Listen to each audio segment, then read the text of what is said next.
Alright guys, welcome back to All Things Outdoors. And today we are out here in the woods and we're going to do some more plant identification. So yeah, pretty excited. And the first thing we're going to start with is the white oak. So white oak is actually the state tree of Maryland. Let's find a white oak, because I know there's a lot of them around here. I think I found one. Yep, I found one. Or is that a white oak? Yep, it is. Okay, good.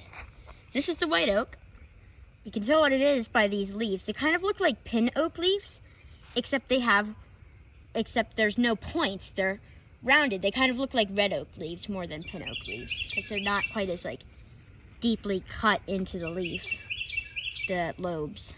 These little appendages are actually called lobes. Oops. Oh, is that scale bugs or something? Oh, it has got scale bugs. It's got scale bugs. We'll have to cut that branch off, because that's not good for the tree. Scale bugs eat the tree. They look like this. They basically look like little scales on the tree. That's why they're called scale bugs, and they are not good for the tree. They will eat what they do is they strap onto the tree and then they start eating it. Oh, look at this. We got a gall forming here. Something probably tried to eat that. Yeah. And the scale bugs will eat. They suck the juices out of the tree, which can damage the tree. And even, I don't think it can kill it, but I'm not sure. And when you get rid of these scale bugs, you have to, you can either break them off or you can just cut the branch off. It looks like, oh, look at this. So this is the damage that it causes. Look at that. So see how the leaves are all kind of wrinkled and deformed and stuff? Here we got some more deformed leaves. That's because of the scale bugs.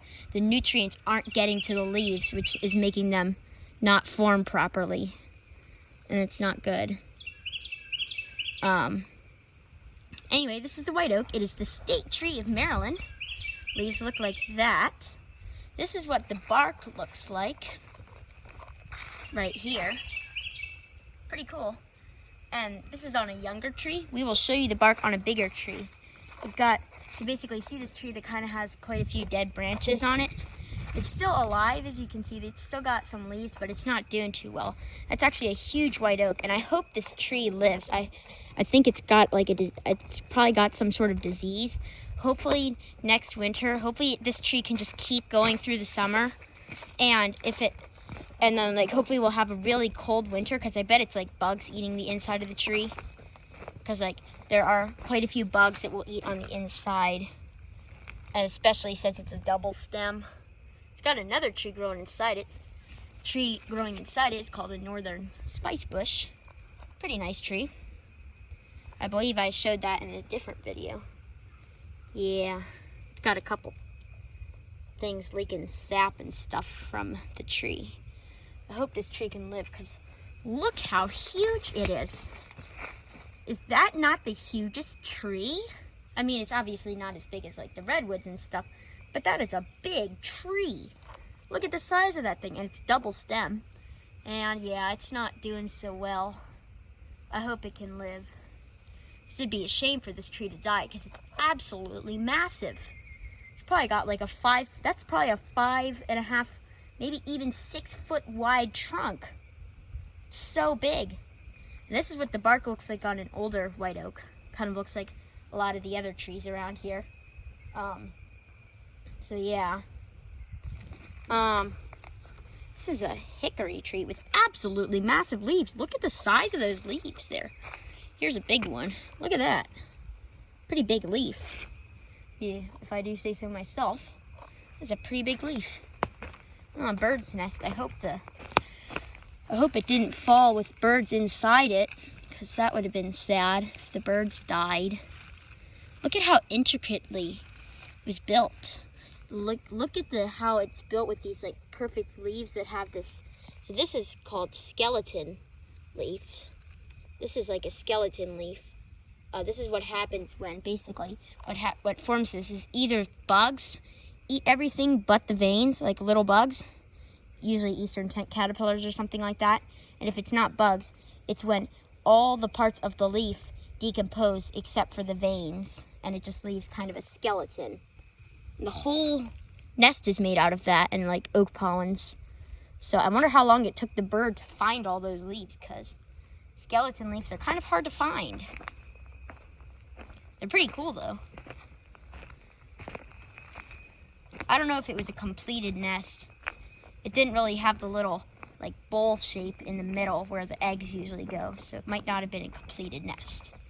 Anyway, I'm going to show you. This is the high bush blueberry, and it makes blueberries. This one has a lot of blueberries on it. Like, you can kind of see them, all the little round ball thingies. Those are all blueberries. We can pull down a branch. Let's see if we can find some ones that are actually kind of big already. So you can see kind of in there, there are those little green round balls. Those are really pretty. I like those.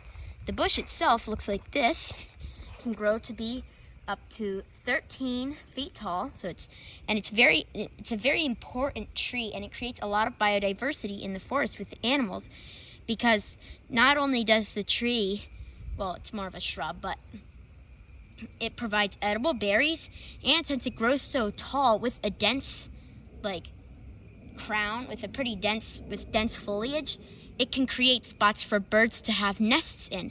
And insects also like the little berries. So it'll attract insect-eating birds, and it'll attract nesting birds that want to nest in here, and it'll attract birds because it has food. So it's basically an all-in-one tree for the birds. If you want lots of birds or you want blueberries, plant one of those and you should get pretty much a whole bunch of, you'll get a whole backyard zoo, kind of. This is the willow oak. It's a type of oak, and you can tell what it is, but it's got these nice kind of like thin leaves. Like, it's got these thin linear leaves, and they're very pretty. And these are one of the faster growing oak species that I know of. It's got some galls up there. You see the little round growths on the branches. This is a small tree. I hope this pine doesn't outcompete it. Hopefully this tree can grow, because willow oaks are not super duper common around here. They're here, but there aren't a whole lot of them. So yeah, that's about it for the willow oak. The bark looks like this on a little tree, and if I find a bigger tree, I will show you the bark on that too. There's a nice chestnut oak. It's just it's pretty perfectly shaped tree. It's very good looking. Huckleberries are growing. Oh, look at that. That's a little huckleberry. Cool. I like those. Wow, there's so much more shade here now that all the leaves have grown. I remember this used to be very sunny. Quite a bit of sun. Very nice.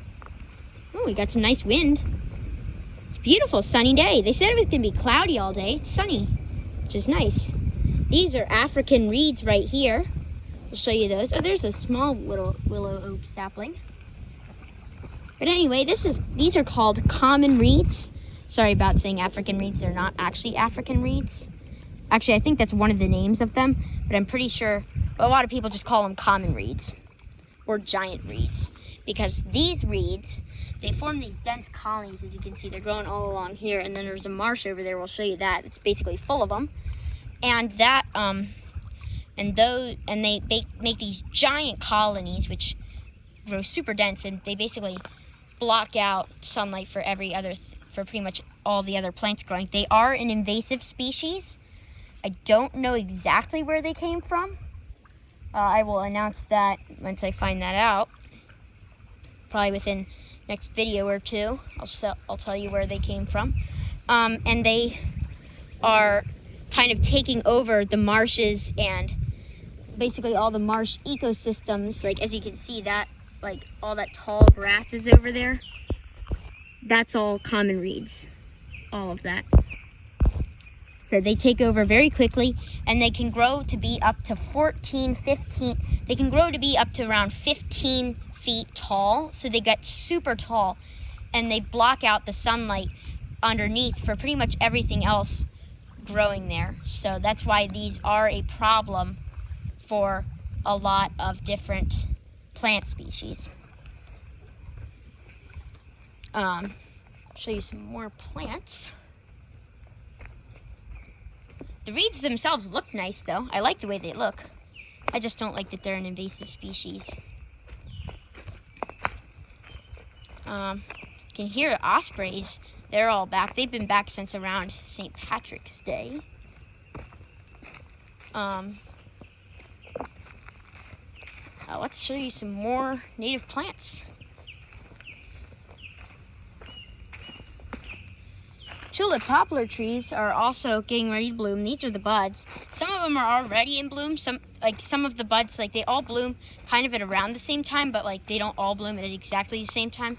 So they bloom for quite a while. There's a couple stragglers that don't bloom exactly around the same time.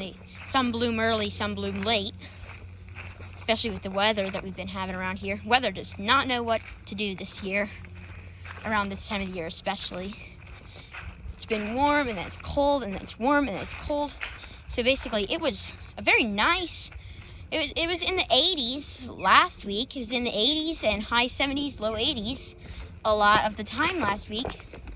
And then now it is right now it's in the 50s, I believe. So the temperatures have basically been going up and down and up and down and up and down. And I don't like it because when it was warm, all the animals were coming out. All the reptiles, frogs, toads, skinks, all the cold-blooded animals, they were all coming out again. And then it got cold, and that basically reversed it. Now they all went back away in hiding. Now they're all back in hiding from the cold. So that's kind of annoying. Pitch pine trees are all done making pollen, as you can see. All these small little yellowish orange things, those are all male cones, and the job of that is the female is basically, this is the pine tree's version of flowers. So as you know, pine trees do not bloom. They have cones, which is why they're called conifers, because it kind of sounds like cone. And that basically means they make cones. And as you can see, there's still a couple lingering cones on there. And this is basically the version of a flower. So what these cones do is these are the male cones, and they will produce pollen. And then when the wind comes by, that'll take that pollen away. And it also does the same thing if you shake the branches when they're making pollen. And then when the pollen goes away in the wind, then it's supposed to go. So then basically what happens is it's supposed to go and like find another tree and take that. It'll go to another tree, and then it'll actually like trying to remember. Oh yeah, it'll fertilize the other cones, and then like they'll make seeds, and then it'll fertilize female cones, which will then make seeds. So it's basically how that works. There's the marsh elder. It's a shrub native to a good portion of North America. It lives in marshes, as the name suggests. And they make these fluffy seeds, which I will show you those.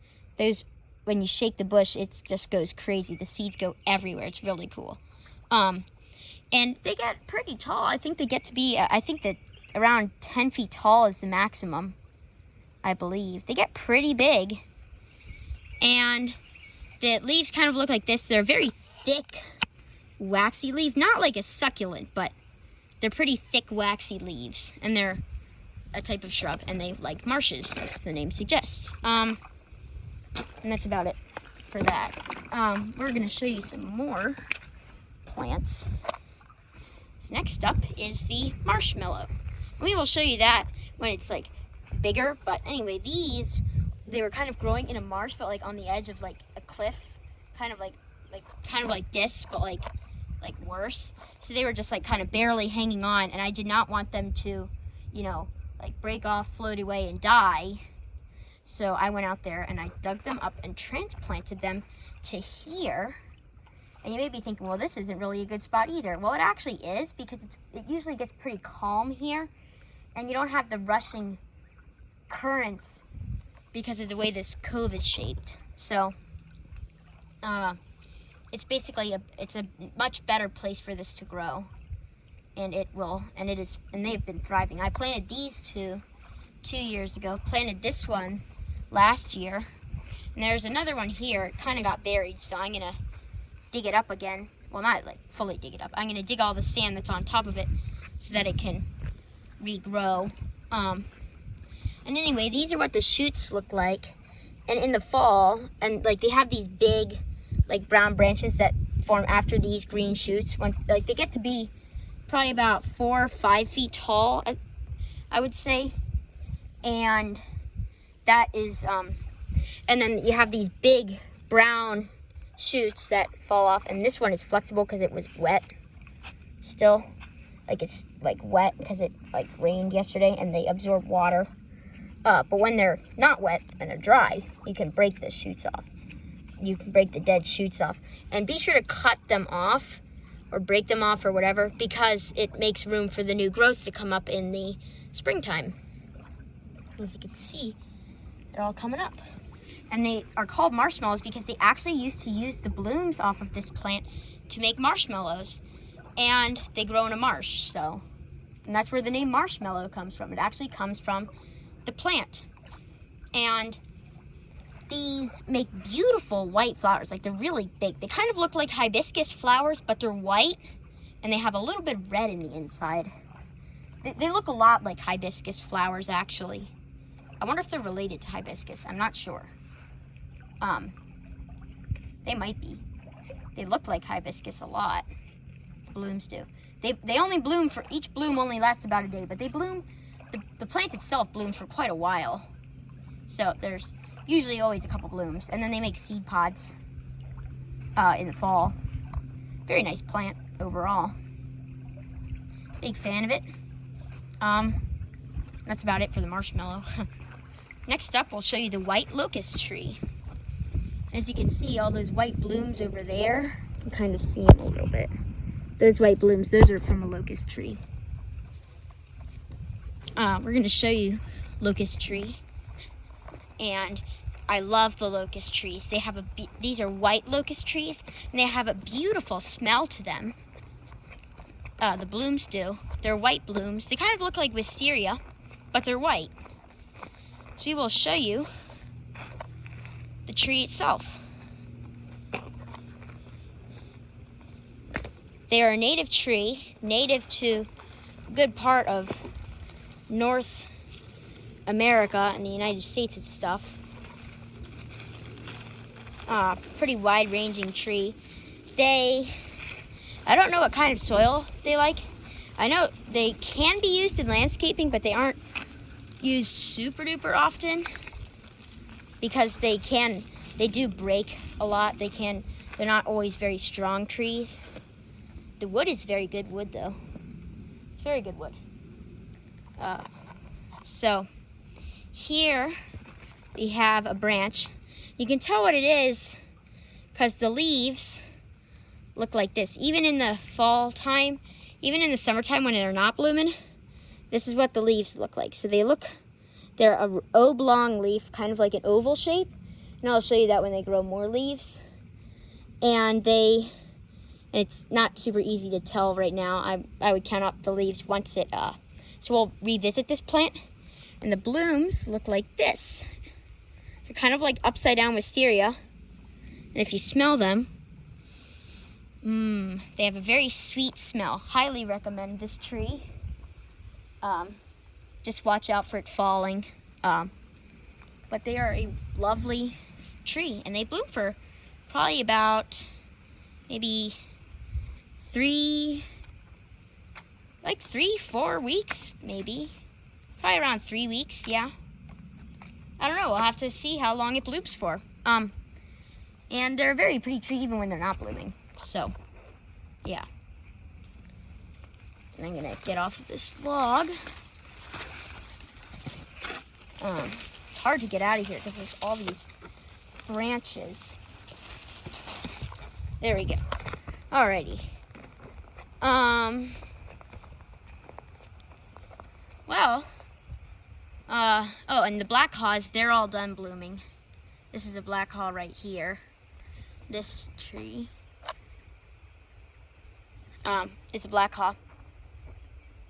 And that's basically about it for today's video. So be sure to like, subscribe, and turn on notifications. Be sure to put that down in the comments below saying that you did that. And you will get a shout out. And we will see you guys on the next adventure.